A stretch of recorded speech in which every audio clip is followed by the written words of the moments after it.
وقال موسى ربنا إنك آتيت فرعون وملأه زينة وأموالا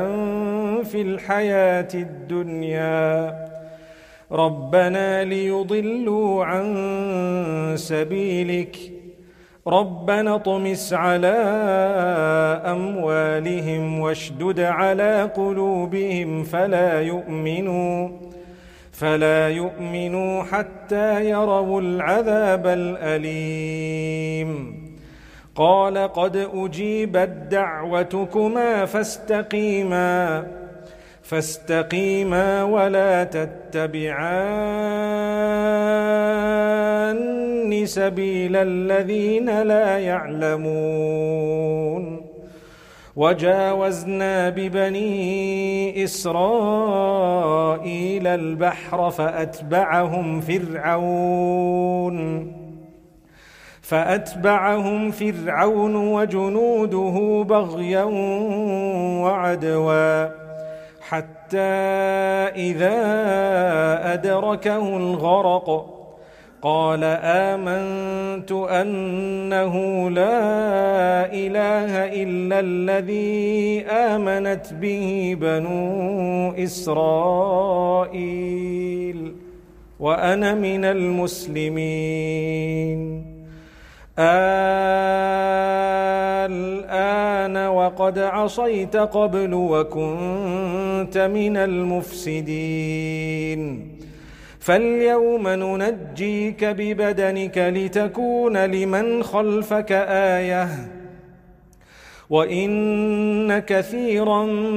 من الناس عن آياتنا لغافلون ولقد بوأنا بني إسرائيل مبوأ صدق ورزقناهم من الطيبات فما اختلفوا حتى جاءهم العلم إن ربك يقضي بينهم يوم القيامة فيما كانوا فيه يختلفون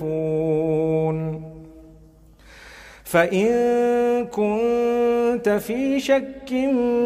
مما أنزلنا إليك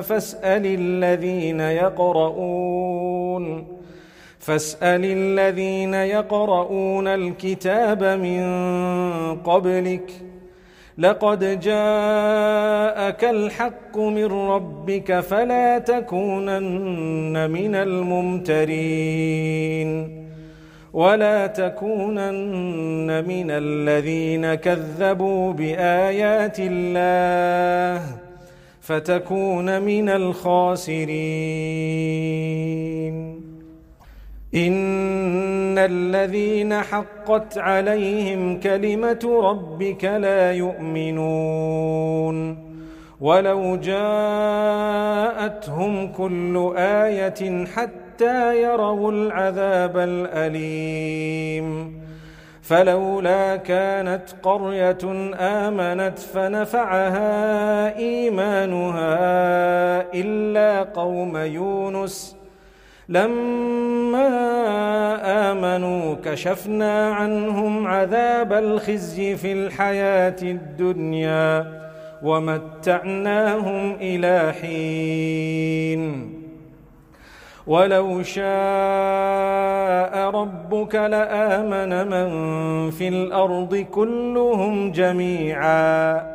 أفأنت تكره الناس حتى يكونوا مؤمنين وما كان لنفس أن تؤمن إلا بإذن الله ويجعل الرجس على الذين لا يعقلون قل انظروا ماذا في السماوات والأرض وما تغني الآيات والنذر عن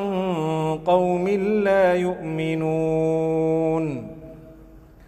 فهل ينتظرون إلا مثل أيام الذين خلوا من قبلهم قل فانتظروا وانتظروا إني معكم من المنتظرين ثم ننجي رسلنا والذين آمنوا كذلك حقا علينا ننجي المؤمنين.